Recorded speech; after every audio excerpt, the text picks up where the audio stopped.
Assalamualaikum warahmatullahi wabarakatuh. Alhamdulillahirabbil alamin. Assalamualaikum warahmatullahi wabarakatuh. Alhamdulillahillazi an'ama. Saudaraku seiman dan setakwa,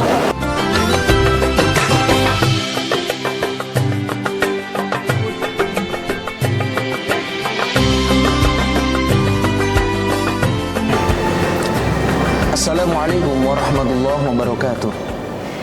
Alhamdulillahirabbil alamin. Alhamdulillahillazi an'amana bi ni'matil iman wal islam. Wa nusalli wa nusallim ala khairil anam.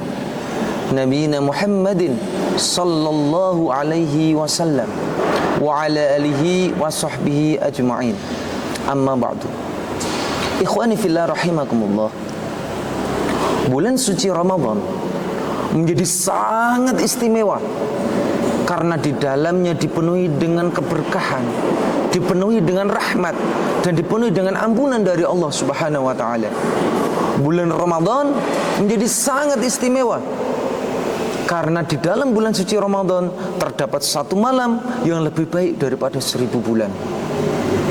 Bulan suci Ramadan menjadi sangat istimewa karena di dalam bulan suci Ramadan terdapat satu ibadah yang namanya puasa, yang verifikasi ibadahnya hanya bisa diketahui oleh Allah Subhanahu wa taala dan mereka yang melakukan puasa. Ikhwani fillah rahimakumullah. Allah Subhanahu wa taala berfirman, "Ya ayyuhalladzina amanu kutiba alaikumusiyam." Wahai orang-orang yang beriman, diwajibkan atas kalian berpuasa. Kama kutiba alal ladzina min qablikum la'allakum tattaqun. Sebagaimana orang-orang sebelum kamu, yang endingnya adalah la'allakum tattaqun. Ini yang paling penting, agar kalian bertakwa.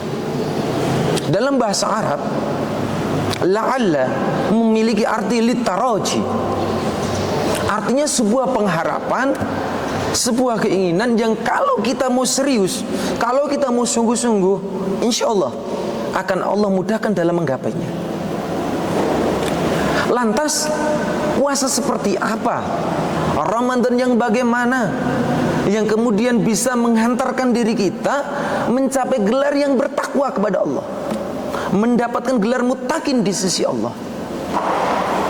Dalam hal ini Al-Imam Ghazali rahimahullah mengklasifikasikan puasa menjadi 3 level, menjadi 3 tingkatan.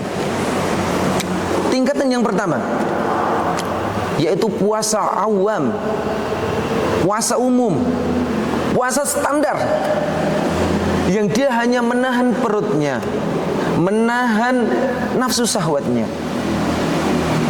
Dia hanya menahan perutnya dari rasa lapar, tenggorokan dari keringnya haus, kemudian menahan keinginan hawa nafsunya, sehingga sangat rawan kita masuk ke dalam salah satu hadis Nabi, betapa banyak orang yang berpuasa tetapi tidak mendapatkan apa-apa melainkan haus dan lapar. Sangat rugi kalau kita hanya mendapatkan haus dan lapar. Kita sudah tidak makan, tidak minum dari subuh sampai maghrib. Kita sudah menahan semuanya, tapi tidak dapat apa-apa. Sangat rugi. Nah, maka kita jangan hanya berhenti di situ. Kalau kita hanya mempuasakan jasmani kita tanpa kita bisa mengendalikan pandangan kita, tanpa kita bisa mengendalikan lisan kita, maka sangat rugi. Itu semua bisa menghapus atau mengurangi pahala daripada puasa itu sendiri. Kemudian yang kedua adalah puasa khawas atau puasa khusus. Tingkatan puasa yang kedua ini lebih daripada puasa yang pertama. Dia bukan hanya menahan perutnya dari rasa lapar, bukan hanya menahan keringnya tenggorokan dari rasa haus, bukan hanya menahan keinginan syahwatnya, tapi dia juga mengajak seluruh anggota tubuhnya untuk berpuasa kepada Allah. Sehingga matanya tidak lagi jelalatan, tidak lagi melihat kanan kiri yang Allah haramkan, telinga tidak lagi mendengarkan sembarangan, tangan tidak lagi digunakan untuk mengganggu orang. Semuanya diajak berpuasa, menahan. Semuanya digunakan untuk beribadah kepada Allah. Nah, tingkatan puasa yang kedua inilah puasa yang bisa menghantarkan kita kepada pribadi yang bertakwa, mendapatkan gelar muttaqin. Dan yang paling keren, yang paling istimewa adalah puasa dengan tingkat yang ketiga, yaitu khususul khusus. Puasa khusus yang khusus. Dia tidak berhenti di puasa perut, puasa hawa nafsu, puasa anggota tubuh. Tidak hanya sekedar di situ, tapi dia mengajak hatinya, mengajak pikirannya untuk berpuasa kepada Allah Subhanahu wa taala.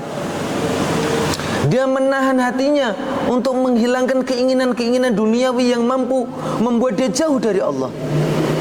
Dia mengajak puasa pikirannya agar tidak berpikir aneh-aneh, berpikir yang Allah haramkan, berpikir yang menjauhkan dirinya dari Allah. Nah, puasa tingkat 3 inilah puasa yang paling spesial. Puasa tingkat ketiga inilah yang biasanya dilakukan oleh para nabi, yang biasa dilakukan oleh aulia, yang biasa dilakukan oleh siddiqin dan oleh orang-orang solih. Setelah kita mengetahui 3 tingkat puasa ini, kemudian kita bisa mengecek diri kita, sampai level mana puasa kita. Jangan-jangan puasa kita ini masih level puasa awam, belum masuk khawas atau khusus, apalagi khususul khusus, belum. Padahal ending daripada puasa kita, targetnya adalah la'allakum tattaqun, bertakwa kepada Allah. Rasanya sangat sulit kalau kita berada pada tingkat puasa awam mengharapkan gelar tattaqun, mengharapkan gelar muttaqin. Maka hari ini, pada kesempatan kali ini, kita sama-sama meniatkan ke dalam diri kita, meniatkan di dalam diri kita, nawaitu di dalam diri kita, untuk meningkatkan level grade puasa kita dari puasa awam menjadi puasa khusus. Atau syukur alhamdulillah Allah mudahkan kita untuk menaiki level khususul khusus, puasa yang istimewa, puasa yang paripurna, sehingga Allah mudahkan kita dalam menggapai gelar muttaqin, gelar orang-orang yang bertakwa. Sekian dari kami. Semoga kultum singkat ini bisa membuat kita menjadi pribadi yang salih, pribadi yang bertakwa, bisa membuat puasa kita naik menjadi grade level puasa yang kedua, syukur-syukur menjadi puasa yang ketiga. Wabillahi taufik wal hidayah. Assalamualaikum warahmatullahi wabarakatuh.